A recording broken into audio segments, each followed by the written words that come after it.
then you can just very easily be in the comment section and being like linking folks to this sort of clear and easy to understand source of information. But I think sometimes a real challenge with election information is that it can be written, because it is incredibly complex, right? These are hard, complex rules, but it can sometimes be written in a way that is really hard for folks to understand and engage with. So I think making sure that you guys have on your official government website, on your Facebook page, like a really clear source of truth is, I think, a great way to sort of have a strong base going into the cycle. The full and free exercise of our sacred right and duty to vote is more important in the long run than the personal hopes or ambitions of any candidate for any office in the land. You're listening to High Turnout, Wide Margins, an insider's look at election administration hosted by Brianna Lennon and Eric Fay. Welcome to High Turnout, Wide Margins. This is Brianna Lennon. I am the co-host and county clerk for Boone County, Missouri.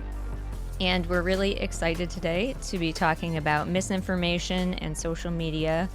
Eva Guidarini is here from Meta/Facebook to talk about what the company is doing with regard to misinformation in the election space, but also just to talk a little bit about what we as local election authorities can do to be alert and proactive. So thank you very much for joining me today. Well, thank you so much for having me. I'm so excited to be here.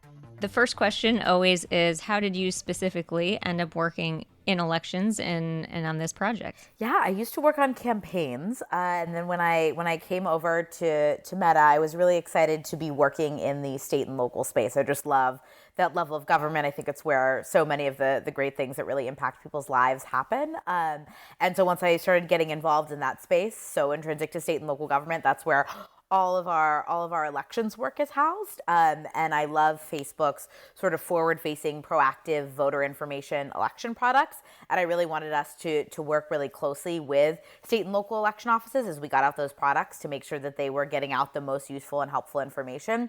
So that's really how I started to get involved in the election space, is really wanting to bring election officials in and partner with them on all of the great products that we were running to get out election information. So I'm sure anybody listening has at least had to deal with some version of misinformation, malicious or not, but at least knowing that people are putting out information that may not be totally factually correct. What kind of spurred Facebook to get involved in, bring on a local elections team, and really just kind of how did that happen? Yes. Well, I've been on the team since 2016. So I've had this job. I used to work on campaigns. So I would lose my job every 4 months. So my parents are just absolutely thrilled that I've held a job for more than 5 years. They never thought it would happen. I've been on the team, and we've really been building out the state and local team since 2016. It's just an incredibly important level of government, and so many big important things are happening in that space, which is really why we've been building it in over the last few years. And I think especially as we hit the 2020 cycle, right, it was a big, enormous election. Rules were changing very rapidly. It was a very different election cycle. And it really, up until that point, we had worked really closely with state level election offices, but we had done less at the local level because we really just weren't staffed to do that. And as we sort of started to invest more in proactive election information, we ran one of the largest voter registration campaigns in history, registered over 4 million folks to vote on the platform. It became really important that we were also sort of building those direct connections with local election offices as well. And so that also gave us a great opportunity to build the team.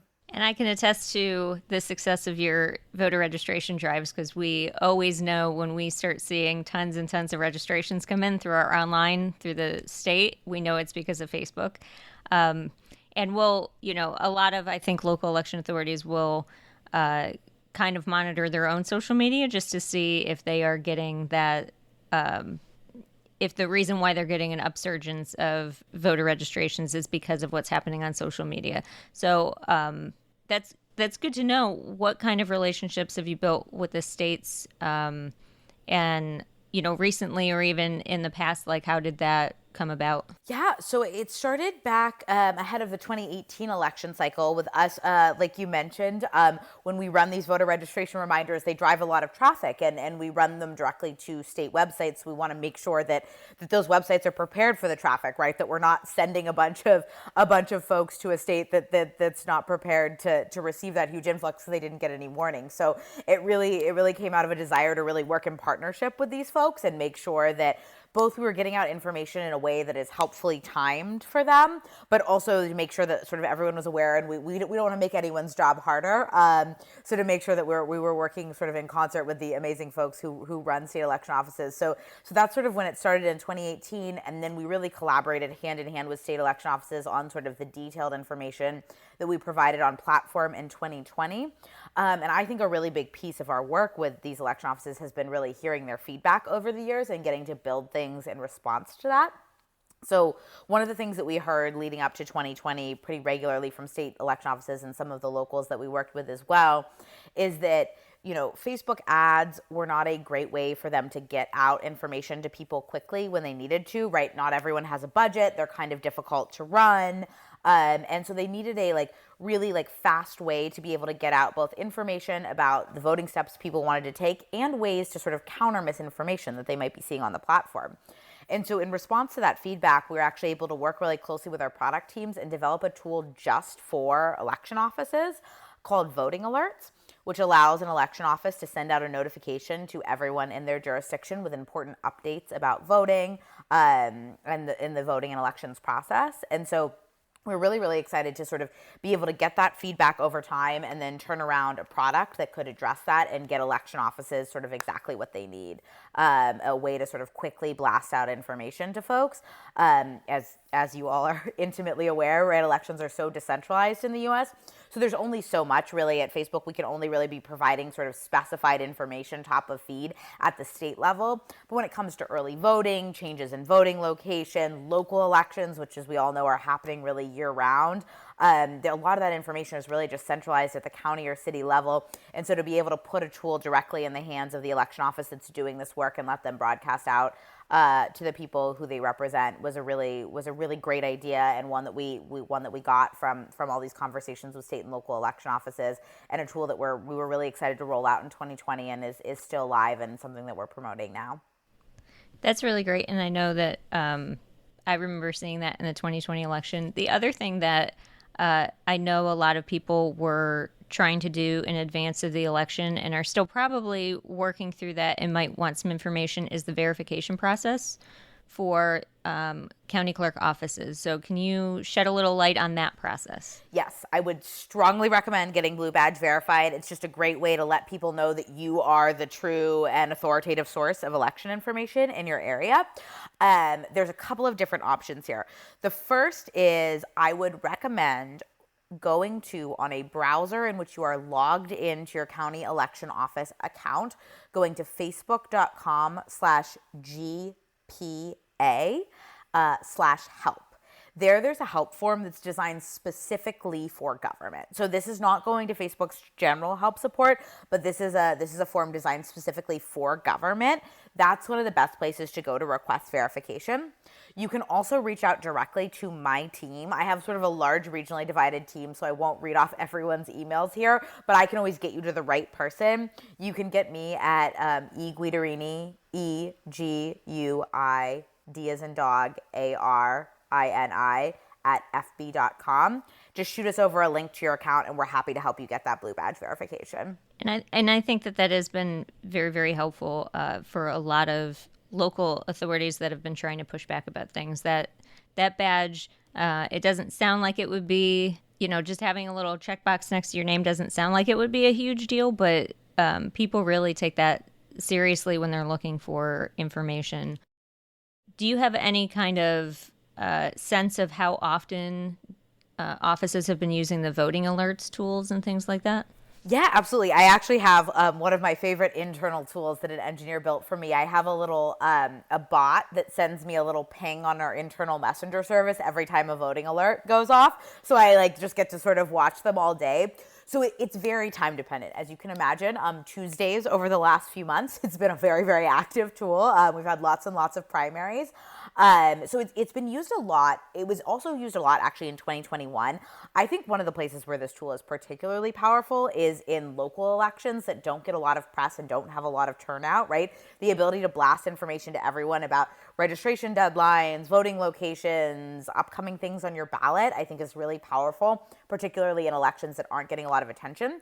So we actually saw it used a decent amount in 2021, and then we also had several big elections in Virginia, New Jersey, California, and other places that year. But it's been very, very active this year during the primary cycle. Like I said, tends to be like the day before and day of an election, a major primary election. It tends to be particularly busy. But then we also see stuff coming in around major voter registration deadlines and sort of other big moments in the cycle. So it's been quite busy at both the state level and the local level. Well, that's really good to hear. Hello, I'm Eric Fay, Director of Elections in St. Louis County, Missouri, and you're listening to High Turnout, Wide Margins, a podcast where we explore local election administration. I kept waiting for an opportunity to use the voting alert, but we never really had that many things that changed, so we hadn't used it. But I am, I guess, looking forward to being able to use it because I think that it's going to be a really good tool for getting people information they need very quickly. Yeah, absolutely. And we actually expanded the rules in 2021 as well to allow election offices to use it to recruit poll workers if they need that as well. I know the shortage isn't quite the same situation that we were looking at in 2020, but if your office is in need of recruiting poll workers, again, this is a tool you can use to send out that message to recruit poll workers to everyone in your community as well. If you're facing a poll worker shortage or just looking to recruit some more folks to have on your list, this tool is also an option for that. When it gets used, does it look like it's coming directly from the county clerk page? Yes. So it's a notification will land in someone's like notification tray on Facebook, and it will say something along the lines of like the Smith County Clerk's office has issued a voting alert for, Johnson Township. Like it'll give you sort of where it's issued for, but yes, it comes from the page, and then when you click on that, you land on the page post. So yes, it looks like it's coming from the election office, it is coming from the election office. No, that's great, because I think sometimes what a lot of offices have, because we don't have social media managers lots of the times, we don't even have people that have that much experience using their own social media, is trying to drive traffic or interest in our pages because they're not particularly exciting things. Have you seen examples as you've been working with the state or any kind of locals that have done a particularly good job, or something that sticks out to you as something that could be copied in different places that worked kind of effectively? Yeah, that's a great question. So I think there's a couple of things I would flag. I think the first is that so I think the verification is a great sort of first step piece there. I absolutely understand that like nobody here or most folks in this space don't have time or resourcing for anything sort of a truly dedicated social media presence. I think really aiming for one post a day, if that's something you can share, is a great sort of place to sort of be focused on and keeping that presence sort of active, even though it's not like multiple posts a day throughout through sort of across time, rather than stopping and starting it as you get close to election cycles. I think it can be hard to rebuild an audience. I think voting alerts are actually a really great tool here because they draw, people don't have to be following your page to get an alert, right? This will draw a bunch of folks to your page, whether or not they follow the page or the account, right? Anyone can click on that notification and come through to your page. So that's also a great way to just drive additional folks to your page. And then the other thing I would say is to really focus on storytelling, focusing on members of your community and ways you can sort of, rather than just giving dry facts, telling stories about how different voter protection programs you have, how different accessibility measures you have at the polls are helping specific individuals. I think as much as you can really personify and storytell around the account, the better the account tends to perform. We've worked with a bunch of different folks who I think have great accounts. I really like the Washington State Elections page. It's obviously a statewide page, not a local page, but I think that they do a really great job. They have fun graphics. I think they do great storytelling. They have like a sort of a fun voice and a very sort of consistent design scheme. And I think they do a really great job on that account. But I think there are lots of folks who are doing great work. I love Frank LaRosa's content in Ohio. I think he does a really fantastic job of just like really making it feel personal. And really taking folks behind the scenes as he's doing things like inspecting voting machines and other content. I think it's really, really, really great. It's really lo-fi. It's all from a phone. So I think there's a bunch of different options here. And I think the Washington State Elections page is a little bit more formal and institutional, but I think they're both done really well. I think those are both great examples, and I know both, I think, are active on other platforms too. So I've definitely used some of their materials, or at least some of their messaging, to try to kind of copy and steal it into stuff that can work for us. I absolutely think, and I think like sharing across, right? Like there's no sense in everybody creating a graphic, right? And I know that there are national level groups who are actually talking to some folks at the Elections Assistance Commission, the EAC, and I know the Help America Vote Day is coming up next week, and they've created a bunch of materials for that. And I think, you know, as much as resource sharing can happen, that's always a good deal. A lot of the messages you're trying to get out are very similar, and there's no sense in people creating, 79 different graphics to get across the same message. So I want us to shift a little bit to talking about misinformation specifically. So one of the things that I hear a lot of my colleagues talk about is, they can see when misinformation starts, or they can see posts that just have incorrect information. And they try, either by commenting on it or by putting out their own information about it, to try to correct that. But what can they do, if it rises to a level of getting particularly pervasive, or you're seeing kind of like, oh, I see that in another state and now it's being copied here, even though it has nothing to do with our state? What's some advice that we can give to local election authorities? Yes, I think the first thing I would say is report it to us, so that if it violates our community standards, we can get it down. We don't allow any content on our platform that misrepresents the means, methods, or qualifications for voting, which is, I think, a lot of that sort of misinformation that we see. So there are a couple of different ways you can report it to us. If you already have a point of contact on my team, send it directly to them. If you don't, you can send it. I know I gave my email earlier. You can send it directly to me at eguidarini@fb.com, and I will get you to the right POC on my team. The folks at the EI-ISAC also have a fantastic reporting channel, and they send any reports that they get directly through to the right POC on my team as well. So if you'd rather report through them, they can also get you to us. So there's a bunch of different ways to get to us, but don't just report an app. Come directly to us. We're happy to help. And these are reports that we'll absolutely be prioritizing through the end of the election. So please feel free to come directly to me and my team so that we can help you out with that. I think voting alerts is another great, powerful tool in this space. I think it's fantastic to be posting on your page and getting out, right, the correct information. But go ahead and make that a voting alert, right? Blast that out to everybody in your community so that they're seeing from the official source that, like, this is the truth. So I think those are two different ways. And let's get down the bad stuff, but also use the tools that we have for you to, for free, broadcast out the good stuff as well. If you've dealt with misinformation before, then I think people have kind of come up with some plans, but there's a lot of us too that are just kind of waiting to see if we end up on the receiving end of misinformation and bad information and things like that. Is there anything proactive that we can do in the meantime? Is there anything that we should be watching for or doing to try to prevent that from happening? Yeah, I think I think I would think about, sort of if you guys are seeing trends, even if they're not on social media and in other places about, misinformation specific to certain parts of your election process. But I honestly think the thing that I always find most helpful is when there is, clear information, clear and easily understandable and not written in legalese information about the actual rules for how to participate in your election.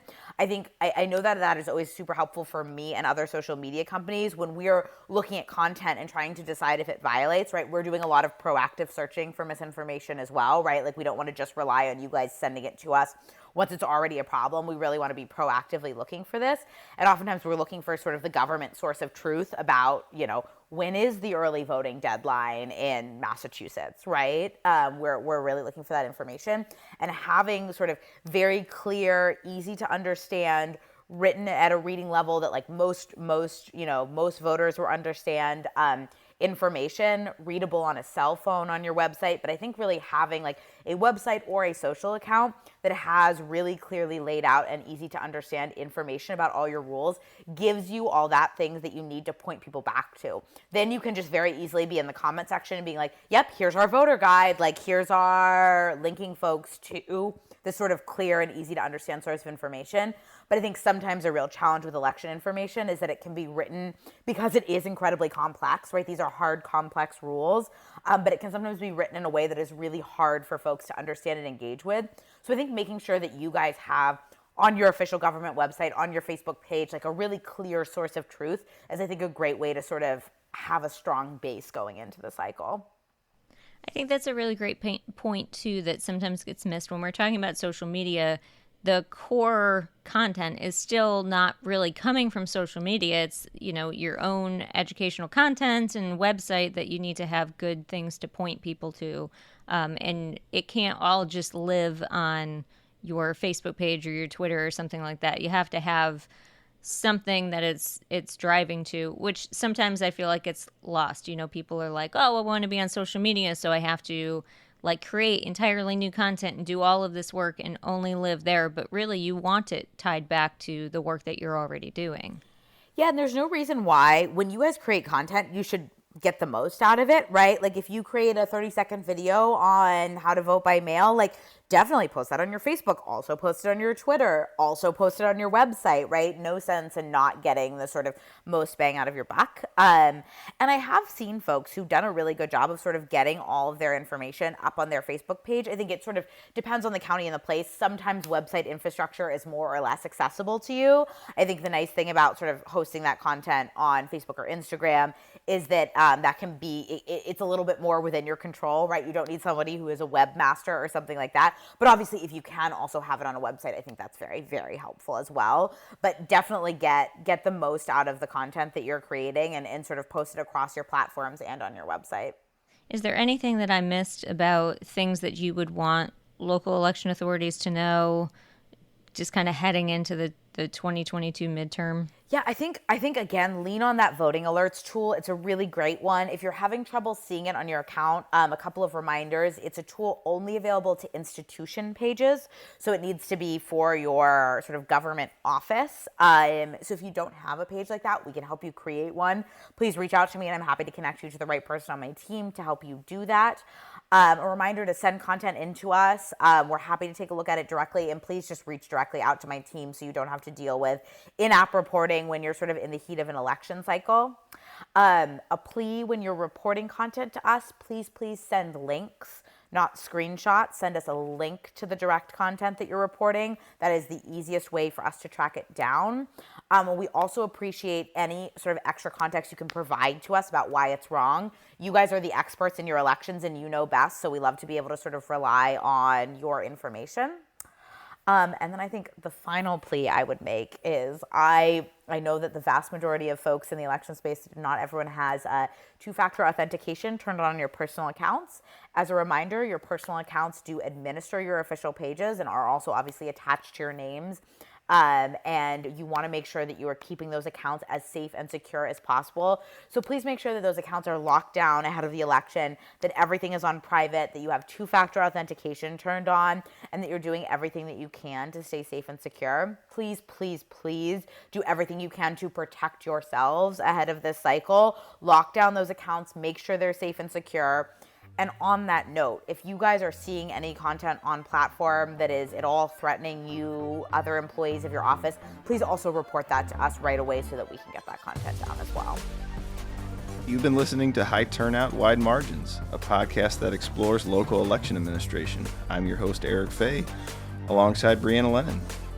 A big thanks to KBIA for making this podcast possible. Our managing editor is Rebecca Smith. Our managing producer is Aaron Hay. And our associate producers are Abigail Ruman and Katie Quinn. This has been High Turnout, Wide Margins, and thanks for listening.